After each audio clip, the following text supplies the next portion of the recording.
I knew something was wrong the moment I stepped outside my mountain cabin on that cold morning.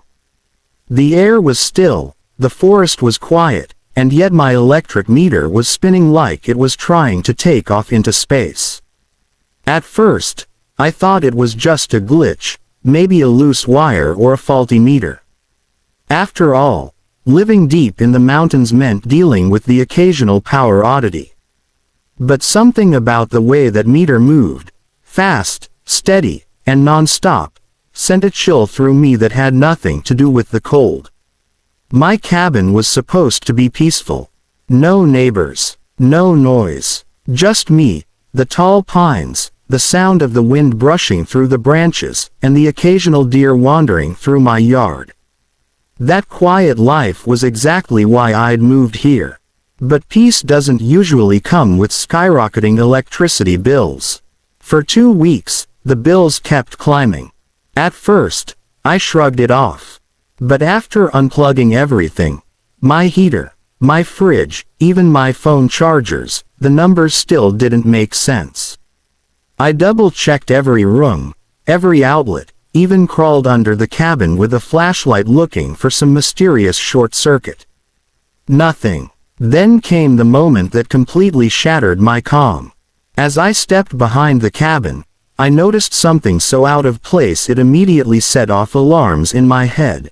An orange extension cord, half hidden under a pile of pine needles. It stretched tight through the forest, disappearing into the trees like a trail left behind by a giant fluorescent snake. My heartbeat quickened. Who would run a cord out here? Why would anyone even be close enough to do that? Only one answer made sense. Someone was stealing electricity from my mountain home. And I needed to find out who. As I followed that bright orange extension cord deeper into the trees, the forest felt strangely different, quieter, heavier, as if the pines themselves were holding their breath. Every snap of a twig under my boots made me more aware that I wasn't alone out there. The cord twisted around rocks, looped over roots, and kept pulling me forward like some bizarre trail marker leading me straight into trouble.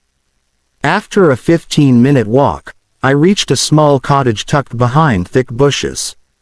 The place looked like it hadn't seen a maintenance crew in years. Faded paint, a sagging porch, and mismatched curtains hanging crookedly in the windows.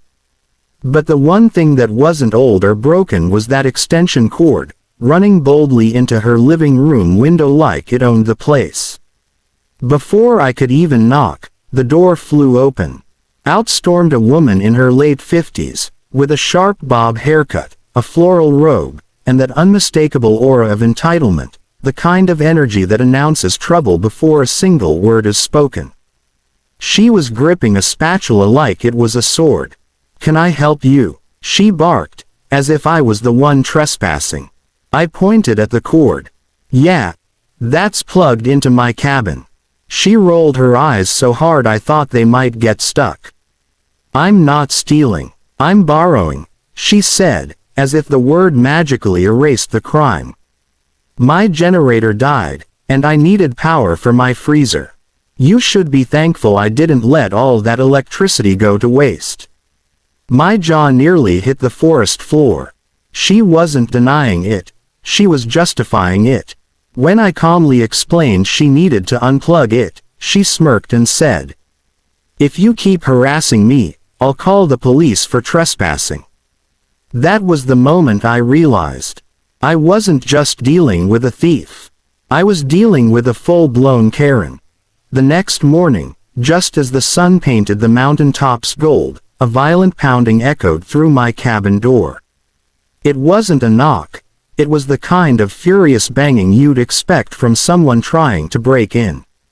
I opened the door cautiously, and there she was. Karen, standing on my porch like an angry storm wrapped in a floral robe. Her hair was sticking up in every direction, her slippers mismatched, and her face was the color of a ripe tomato.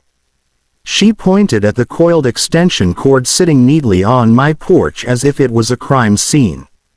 "You destroyed my property," she yelled, her voice cracking like she'd rehearsed the line all night. I blinked in disbelief. Your property. That's my extension cord. And you were using it to steal electricity. Karen shoved a finger in my face. You unplugged my freezer. All my food spoiled. You owe me a new generator and replacement groceries. I couldn't help but laugh. Not out of humor, but disbelief. Ma'am, with all due respect, that's not how any of this works. Karen gasped dramatically, clutching her chest like I'd delivered a fatal insult. You mountain people think you can do whatever you want. You can't just walk onto my property and vandalize my equipment. Your property, I repeated. You're the one who ran a cord through the woods onto my land. She didn't want logic. She wanted a fight. Her eyes narrowed into razor-thin slits. She jabbed her phone screen, pacing as she ranted. You'll regret this. I'm calling the police right now. I know my rights. I stood there calmly, but my stomach twisted. I knew the police would show up. I knew she'd twist the story. But I also knew one thing she didn't. I had proof. And the truth was about to hit her harder than any mountain wind. It didn't take long. Less than 30 minutes after Karen stormed off, the rumble of tires crunched through the gravel of my driveway. Two sheriff's deputies stepped out of their SUV, hands resting casually on their belts. Before they even had time to stretch their legs, Karen jumped out of her own car behind them like a reality show contestant who couldn't wait for the drama. There he is, she shrieked, pointing at me as if she'd finally caught a dangerous criminal. Arrest him. He broke into my home, destroyed my generator, and threatened my life. The deputies exchanged a quick glance, the kind that quietly says, "Here we go again." One of them approached me while the other kept Karen at bay. "Sir, can we hear your side?" he asked in a calm, practiced voice. I explained everything from the beginning. The skyrocketing bill, the mysterious cord, following it through the woods, her admitting to stealing electricity, and her threat to call the cops if I trespassed on my own land again. I kept my voice steady, but Karen interrupted every few seconds with wild accusations. He chased me through the forest. He waved a knife. He cut my freezer cord and tried to break into my house. It was so exaggerated that even the deputy closest to her was struggling not to roll his eyes. Finally, the first deputy raised his hand. "Ma'am, please let him finish." Then came the moment everything shifted. The deputy looked at me and asked, "Do you have proof of the theft?" I nodded, opened my phone, and showed them the photos. The cord plugged into her house. The line leading back through the woods.